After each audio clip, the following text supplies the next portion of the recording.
Hello everyone. आज हम lecture 5 start कर रहे हैं ऑप्टिक्स का। और आज का जो टॉपिक है फ्रिंज विड्थ। इससे पहले हमने प्रिंसिपल ऑफ सुपरपोजिशन और इंटरफेरेंस किस तरह का है, कंस्ट्रक्टिव है या डिस्ट्रक्टिव है, उसके लिए कंडीशंस कैलकुलेट करी थी। कंस्ट्रक्टिव जो कि जिसे कि संपोषी व्यतिकरण कहते हैं और डिस्ट्रक्टिव जिसे कि विनाशी व्यतिकरण कहते हैं। तो आज हम फ्रिंज चौड़ाई उन जो जितनी भी फ्रिंज हमें मिली हैं जो कि कंस्ट्रक्टिव संपोषी जिसमें कि हमें चमकीली फ्रिंज मिलती हैं, ब्राइट फ्रिंजेस मिलती हैं, और विनाशी व्यतिकरण जिसमें कि हमें काली फ्रिंजें, अदीप्त फ्रिंजें मिलती हैं। तो चमकीली फ्रिंज में और जो काली फ्रिंज हैं उनकी हम फ्रिंज चौड़ाई निकालेंगे। और फ्रिंज चौड़ाई होती क्या है, तो पहले फ्रिंज चौड़ाई की डेफिनेशन पढ़ते। परिभाषा क्या है कि प्रकाश तरंग के व्यतिकरण प्रतिरूप में दो क्रमागत चमकीली अथवा दो क्रमागत काली फ्रिंजों के बीच की दूरी को फ्रिंज चौड़ाई कहते हैं। चमकीली फ्रिंज को दीप्त फ्रिंज भी कहा जाता है और काली फ्रिंजों को अदीप्त फ्रिंज भी कहा जाता है। तो जो हमें जो व्यतिकरण का जो पैटर्न जो हमें मिलता है, इंटरफेरेंस का जो पैटर्न मिलता है स्क्रीन पर, उस पे हमें एक बार चमकीली फ्रिंज मिलती है, फिर काली, फिर चमकीली, फिर काली, इस तरह से हमें रिपीट होती रहती हैं फ्रिंजेस, एक के बाद एक काली, एक ब्राइट, एक डार्क, एक ब्राइट और डार्क। तो ऐसे ही फ्रिंज चौड़ाई क्या होगी, दो कोई चमकीली फ्रिंजों के बीच की दूरी चौड़ाई, या फिर दो काली या दीप्त फ्रिंजों के बीच की जो दूरी है उसको फ्रिंज चौड़ाई कहते हैं। The distance between two successive bright और dark fringes is called fringe width. और फ्रिंज विड्थ को जो कैलकुलेट किया जाता है और उसको फ्रिंज विड्थ को जो डिनोट किया जाता है वो in terms of beta denote किया जाता है। तो आज हम फ्रिंज विड्थ कैलकुलेट करेंगे डार्क फ्रिंजेस के लिए और ब्राइट फ्रिंजेस के लिए। तो लेट्स स्टार्ट। तो फ्रिंज चौड़ाई निकालने के लिए हमने एक फिगर बना लिया है, ये हमारा इंटरफेरेंस पैटर्न कैलकुलेट करने के लिए। तो मान लिया कोई हमारा सोर्स एस है, जो कि स्रोत, ऐसा स्रोत है जो कि एक वर्णीय प्रकाश का स्रोत है, मतलब मोनोक्रोमेटिक लाइट को जनरेट करता है। इस एक वर्णीय प्रकाश को जिससे कि लैम्डा वेवलेंथ की वेव जो है एमिट हो रही है, इससे प्राप्त इन वेव को हम मान लीजिए दो जो S1 और S2 जो हमारे स्रोत हैं उन पे इंसिडेंट होती हैं, और ये दोनों जो जब इससे निकलती हैं तो दोनों सेम कला में होती हैं। मतलब हम कह सकते हैं S1 और S2 पे जो वेव आ रही है वो सेम कला में, क्योंकि एक ही सोर्स से जनरेट हो रही है और मोनोक्रोमेटिक है। तो S1 और S2 as a coherent source behave करेंगे, और इन दोनों जो स्लिट है S1 और S2, इनके बीच की जो दूरी है वो स्मॉल d है। और इस सोर्स से कैपिटल डी डिस्टेंस पे, ये जो डिस्टेंस है इस पे एक स्क्रीन रखा हुआ है, पर्दा रखा हुआ है, जिसको एमन एक पर्दा रखा हुआ है, ठीक है। और इस पर्दे पे कोई बिंदु P है जिसपे कि हमें इंटेंसिटी कैलकुलेट करनी है। और ये जो बिंदु जो सोर्स से जो सीधा प्रकाश जो पड़ रहा है सेंटर पे जो है वो O सेंटर है। इस O से कुछ P दूरी पे हमने वो पॉइंट बिंदु P मारा है, कुछ Y दूरी पे, सॉरी, कुछ Y दूरी पे एक पॉइंट P माना है जिसपे कि हम इंटेंसिटी कैलकुलेट करेंगे। तो S1 और S2 के बीच की डिस्टेंस तो हमने बता दी स्मॉल d है, और distance between source and screen capital D है। सोर्स और स्क्रीन के भी पर्दे के बीच की जो दूरी है, स्रोत और पर्दे के बीच की दूरी कैपिटल D है। और बिंदु P पर हम परिणामी तरंग की तीव्रता दोनों स्रोत S1 व S2 से पहुंचने वाली तरंगों के मध्य पथांतर पर निर्भर करेगी। हमें पता है कि ये जो P पे जो तीव्रता है वो पथांतर पर डिपेंड करेगी। कौन सा पथांतर, पाथ डिफरेंस, S1P और S2P। जो सोर्स S2 से P पे पहुंचने की जो दूरी S2P है और यहाँ से पहुंचने की S1P है, तो पथांतर दोनों का क्या हो गया, S2P माइनस S1P, इस पे डिपेंड करेगी। तो इससे हम बिंदु P पर प्रकाश की तीव्रता ज्ञात करते हैं, जो कि S2P माइनस S1P हमें कैलकुलेट करना पड़ेगा। इस फिगर में हमने कहा कि बिंदु O से Y दूरी पर P बिंदु है। तो और ये जो है, ये पूरा जो डिस्टेंस है कैपिटल D है, S1 से S2 तक का। तो ये मतलब ये जो स्लिट सोर्स आ रही है, ये से आधे पार्ट में बांट रही है, इसे O डैश मान लेते हैं लगभग, मान लीजिए। तो ये जो इतना सा डिस्टेंस हुआ वो कितना हो जाएगा, D/2, और ये वाला डिस्टेंस भी क्या हो जाएगा, D/2, ठीक है। D/2 प्लस D/2 ये कंप्लीट D हो जाएगा।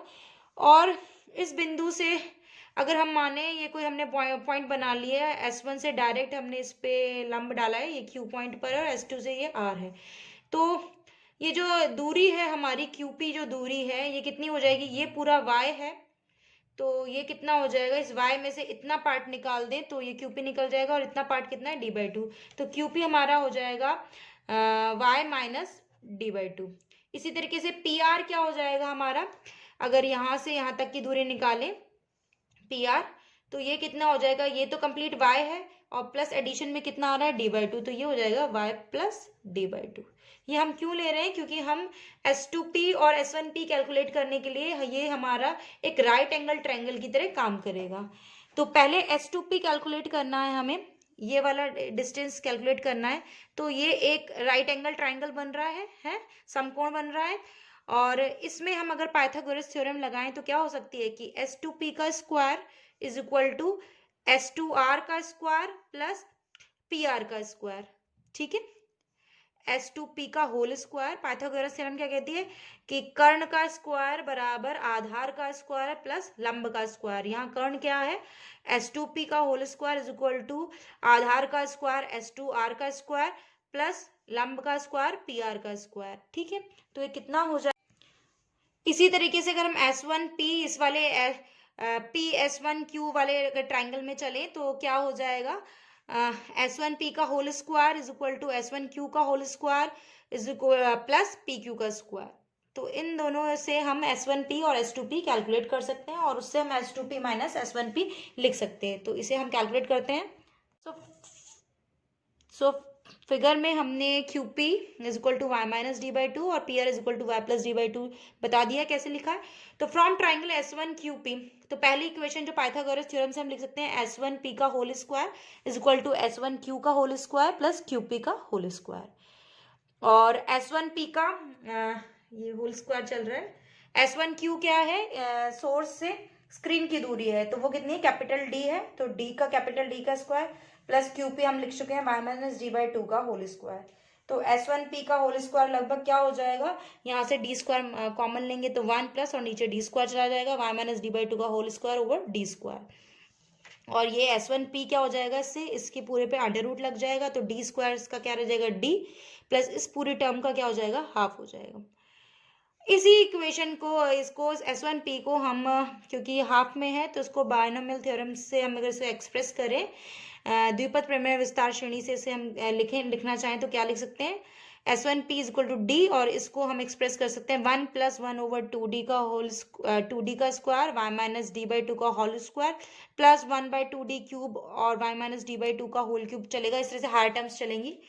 एज y माइनस d/2 जो है वो स्क्रीन की दूरी से बहुत कम है, मतलब स्क्रीन की दूरी ज़्यादा है, तो हम हायर टर्म्स को नेग्लेक्ट करेंगे।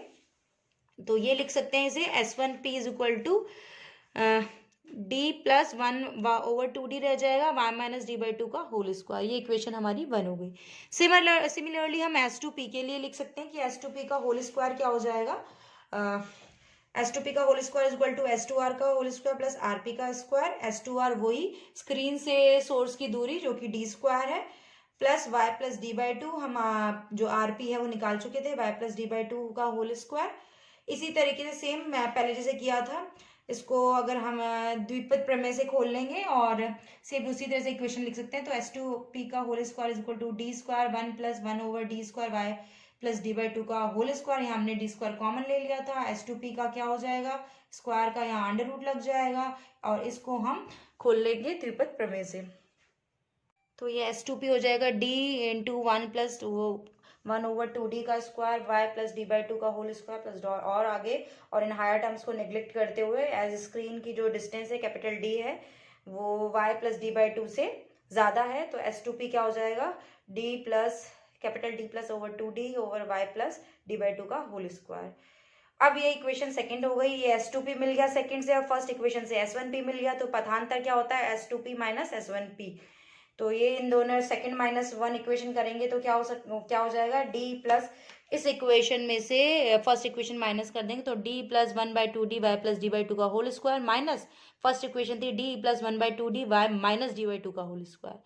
अब इस इक्वेशन को अगर हम सॉल्व करके लिखें तो क्या हो जाएगा, D plus 1/2D y plus d/2 का होल स्क्वायर माइनस डी, इसको पूरा को हमने खोल लिया, डी से डी कैंसिल हो गया है आपका, ठीक है। और ये जो होल स्क्वायर्स हैं ये खोल लीजिए, y square plus d square by 4, ठीक है, प्लस 2y/2 आएगा, तो वो 2 से 2 कैंसिल, y/d आ जाएगा। यहाँ same y square plus d square by 4 minus का y/d आएगा, लेकिन बाहर माइनस है तो साइन चेंज रहेंगे, minus y square minus d square by 4 plus y/d, तो यहाँ वाई स्क्वायर से y square, d square by 4 से डी स्क्वायर बाय 4 भी कैंसिल हो जाएगा, सिर्फ क्या बचेगा y/d प्लस y/d, 2y/d, और नीचे भी 2d है, तो ये रह जाएगा 2y/d ओवर 2d। ये आपका पार्ट डिफरेंस है। तो पथांतर जिसे कि डेल्टा से डिनोट भी करते हैं, क्या हो जाएगा, y/d ओवर कैपिटल D। ये equation third. Now equation third के बाद हमें क्योंकि ये तो हमारा पथांतर निकला है, अब हम निकालते हैं ब्राइट फ्रिंजेस के लिए और डार्क फ्रिंजेस के लिए, चमकीली फ्रिंजें और काली फ्रिंजों के लिए फ्रिंज चौड़ाई जो निकालते हैं, फ्रिंज विड्थ निकालते हैं। तो जब बिंदु ब्राइट फ्रिंज की बात करें तो जब बिंदु P पर परिणामी तरंगों का पथांतर लैम्डा का पूर्ण गुणज होता है तो चमकीली या दीप्त फ्रिंजें बनती हैं। ये हमें पता है जब मैक्सिमम इंटेंसिटी है और एन लैम्डा मतलब लैम्डा का जो अगर फुल इंटीजर होता है तो हमें ब्राइट फ्रिंजेस मिलती हैं। तो इस इक्वेशन को हम इक्वल टू कितना कर दें, एन लैम्डा के बराबर लिख दें अगर एन वी फ्रिंज की बात कर रहे हैं तो S2P minus S1P that is delta is equal to y n d. ये क्या हो जाएगा, nth फ्रिंज के लिए बात हो रही है तो ये भी वाई एन हो जाएगा, y n d over d is equal to n lambda, ठीक है। यहाँ से आप वाई एन कैलकुलेट कर सकते हैं, वाई एन कितना हो जाएगा, n lambda d over small d. ये इक्वेशन आपकी फोर्थ हो गई है। सो इक्वेशन फोर्थ से हम क्योंकि वाई एन पता चल गया है तो इससे हम बीटा कैलकुलेट, जैसे कि फ्रिंज विड्थ कहते हैं, कैलकुलेट कर सकते हैं। वो एनवी फ्रिंज के लिए दूरी थी और इसी तरीके से हम उसी सिमिलरली अगर दो ब्राइट फ्रिंजों के बीच की बात करें, दो क्रमागत चमकीली फ्रिंजों की बात करें तो उनके बीच की जो दूरी है बीटा, वो कैसे निकाल सकते हैं, y n plus one minus y n. Y n आपको पता है, n+1 कर दोगे तो अगली वाली फ्रिंज के लिए निकल जाएगा और उन दो फ्रिंजों के बीच की दूरी कैलकुलेट कर सकते हैं। तो y n plus one minus y n लिखने पे क्या हो जाएगा, क्योंकि वाई एन था n lambda d over d, तो n+1 क्या हो जाएगा, n+1 lambda d over d. तो ये एक फ्रिंज के लिए हमने कैलकुलेट किया था और उससे आगे वाली फ्रिंज इतनी होती है, तो इन दोनों को अगर आपस में सब्ट्रैक्ट कर देंगे तो हमें फ्रिंज विड्थ निकल जाएगी। तो ये है n+1 lambda d over d minus n lambda d over d. इसको सॉल्व करेंगे तो हमें जो बीटा मिलेगा वो इतना मिलेगा, lambda capital d over small d. ये इक्वेशन फिफ्थ हमें मिलेगी। फ्रिंज विड्थ में beta is equal to lambda d over small d ये शो कर रहा है कि कहीं भी बीटा पे जो है वो एन पे डिपेंडेंट नहीं है, स्मॉल एन पे कहीं भी डिपेंडेंट नहीं है। एन पे डिपेंडेंट का नहीं है, इसका मतलब जितनी भी फ्रिंजेस हैं उनके बीच में समान दूरी होगी। कोई भी दो चमकीली जो फ्रिंजेस हैं उनके बीच में समान दूरी होगी। अगर एन पे डिपेंडेंट होती तो जैसे जैसे एन बढ़ता वैसे वैसे दूरी बढ़ती, इसका मतलब जो पैटर्न बनेगा वो बराबर दूरी पर ही चमकीली फ्रिंजेस मिलेंगी हमें, ठीक है। अब यही इसी से हम डार्क फ्रिंजेस, काली फ्रिंजेस या अदीप्त फ्रिंजों के लिए अगर हम फ्रिंज विड्थ निकालें तो क्या हो जाएगी, क्योंकि हमें निकाल चुके थे हम S2P माइनस S1P डेल्टा जो कि y n d over capital d था। जहाँ चमकीली फ्रिंजों के लिए एन लैम्डा पे डिपेंडेंट, एन लैम्डा के बराबर होना चाहिए मैक्सिमम इंटेंसिटी के लिए, वहीं डार्क फ्रिंजेस के लिए जो लैम्डा का वो है वो हाफ इंटीग्रल मल्टीपल होना चाहिए, अर्ध गुणज होना चाहिए, तो ये लगभग 2n+1 लैम्डा बाय 2 के इक्विवेलेंट होना चाहिए। इस इक्वेशन को अगर इसके इक्विवेलेंट रखेंगे तो जो वाई एन डैश, अब हमने इसको वाई एन डैश से रिप्रेजेंट कर रहे हैं क्योंकि डार्क फ्रिंजेस की बात कर रहे हैं और कंफ्यूज ना हो इसलिए पहले में हमने वाई एन लिख लिया था, इसे हमने वाई एन डैश लगा दिया। तो वाई एन डैश क्या हो जाएगा, 2n+1 D lambda over 2d। यहाँ से हमारा वाई एन डैश में निकल जाएगा 2n+1 D lambda over 2d। और इस वाई एन डैश ये है तो वाई एन डैश n+1 क्या हो जाएगा, इसी n की जगह n+1 और रख दें तो फ्रिंज चौड़ाई बीटा डैश क्या हो जाएगी, y n dash n+1 minus y n dash. ये वैल्यूज रखने पे हमें जो बीटा की जो वैल्यू मिलेगी, बीटा डैश की जो वैल्यू मिलेगी वो मिलेगी lambda d over small d, same as of जो हमें मिल रही थी यहाँ पर। यही वैल्यू हमें डार्क फ्रिंजेस के लिए भी मिल रही है। ये शो कर रहा है कि यहाँ भी बीटा जो है एन पे डिपेंडेंट नहीं है, कि दो काली फ्रिंजें या दो डार्क फ्रिंजेस के बीच में समान दूरी है, मतलब n पे डिपेंडेंसी नहीं है। या ये कह सकते हैं जो फ्रिंज चौड़ाई है वो दो काली फ्रिंजेस हो चाहे दो ब्राइट फ्रिंजेस हो, चमकीली फ्रिंज हो, वो बराबर दूरी पर ही स्थित है। हम अगर देखना चाहें तो इक्वेशन 5th और 7th हमारी ये शो कर रही है कि बीटा बराबर बीटा डैश है। ब्राइट फ्रिंजेस की फ्रिंज चौड़ाई डार्क फ्रिंजेस की फ्रिंज चौड़ाई के बराबर होती है। और अगर इसे पैटर्न फॉर्म में देखना चाहें तो इस तरीके से देख सकते हैं कि ऐसे फॉर्म में हमें पैटर्न मिलेगा, डार्क फ्रिंज, फिर ये ब्राइट, फिर डार्क, फिर ब्राइट, फिर डार्क, फिर ब्राइट, इस तरह से। तो अगर दो ब्राइट के फ्रिंजों की जो डिस्टेंस है वो डी लैम्डा बाई डी है, तो दो जो डार्क फ्रिंजेस हैं उनके बीच की दूरी भी इतनी है। ये तो बात हुई कि हम डार्क और ब्राइट फ्रिंजेस की बात कर रहे हैं जो कि अबव सेंटर या बिलो सेंटर बन रही हैं। और अगर हम सेंटर की बात करें, मतलब अगर हम फिगर में देखें कि इस पर्टिकुलर पॉइंट ओ पर क्या हो रहा है, कौन सी फ्रिंज बन रही है, तो ये n इज इक्वल टू किसके लिए, जीरो के लिए है। और n is equal to zero के लिए अगर फ्रिंज है तो वो क्या होगी, ब्राइट फ्रिंज होगी। ठीक है, वो n लैम्डा का गुणज होगा तो वो ब्राइट फ्रिंजेस बनेगी। तो सेंटर पे जो फ्रिंज बनती है ब्राइट फ्रिंज बनती है, चमकीली फ्रिंज बनती है, जिसे कि जीरो ऑर्डर की फ्रिंज भी कहा जाता है, शून्य क्रम की फ्रिंज कहा जाता है। अब इस पूरी कैलकुलेशन में हमने देखा बीटा हमारा किस किस पे डिपेंडेंट है, मतलब फ्रिंज विड्थ किस किस पे डिपेंड करती है। एक तो लैम्डा जो है वेवलेंथ ऑफ लाइट, कि किस वेवलेंथ का प्रकाश आपतित हो रहा है, जो सोर्स से जो लैम्डा वेव जो निकल रही है वो किस वेवलेंथ की है। दूसरा proportional to distance d of the source from the of the screen from the source, कि जो दूरी है स्क्रीन की पर्दे की सोर्स से उस पर डिपेंड कर रही है। और किस तरीके से डिपेंड कर रही है कि डायरेक्टली प्रोपोर्शनल टू डी है, अगर जितनी दूरी बढ़ती जाएगी उतनी ही चौड़ाई बढ़ती जाएगी। और नेक्स्ट किस पे डिपेंड कर रही है, inversely proportional to the distance d between two coherent sources, जो दो कोहेरेंट सोर्सेज S1 और S2 है उनके बीच की दूरी पे डिपेंड कर रही है। कैसे, इनवर्सली, जितना ज़्यादा ये डिस्टेंस बढ़ता जाएगा उतनी फ्रिंज कम होती जाएगी, और जितना ये पास नज़दीक लाते जाएंगे हम इसे, उतना ही फ्रिंज विड्थ बढ़ती जाएगी। ठीक है, तो ये आज के लिए इतना ही।